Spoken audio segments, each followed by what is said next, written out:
guys, it's Nichelle here, and happy 4th of July. It's 4th of July. I am going up north. I am up north with my familia, and I, for some reason, feel like on this trip I'm going to be talking about the 3 things you need to have to tell your story. Don't know why I feel like doing it now, but I guess I'm doing it now. Okay, so the first thing that you need to do, the first thing that you need to have when you're trying to tell a good story is you need to have contrast. What do I mean by contrast?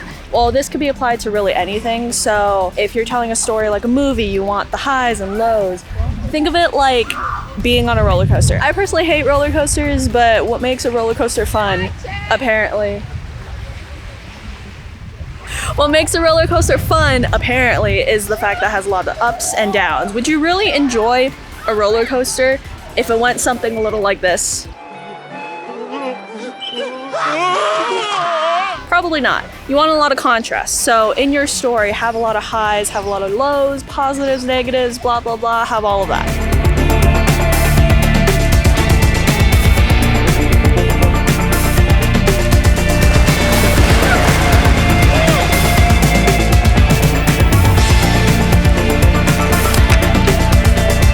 I am so tired right now. It's like 6 in the morning. I feel exhausted.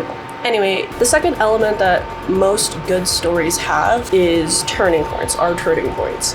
And what are turning points? Basically, I need to set this down. This is getting heavy. Turning points are the elements that get you from the highs and the lows. So if we're going to continue using this roller coaster idea, a turning point is that moment right before the drop, right before you're about to go into the roller coaster.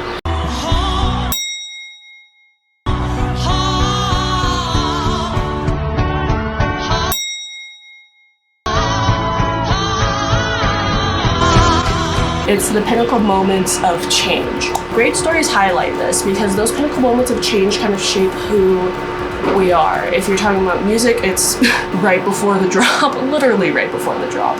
So the first point, contrast. You need contrast. You need those high and low moments. But to transition from those high and low moments, you need turning points. You need those pinnacle moments in your story.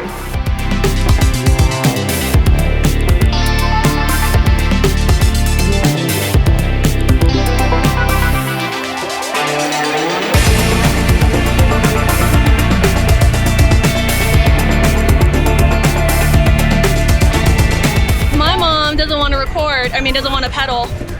She's making me do all the work. Let's just get that on get that on video right now. She's making me do all the work.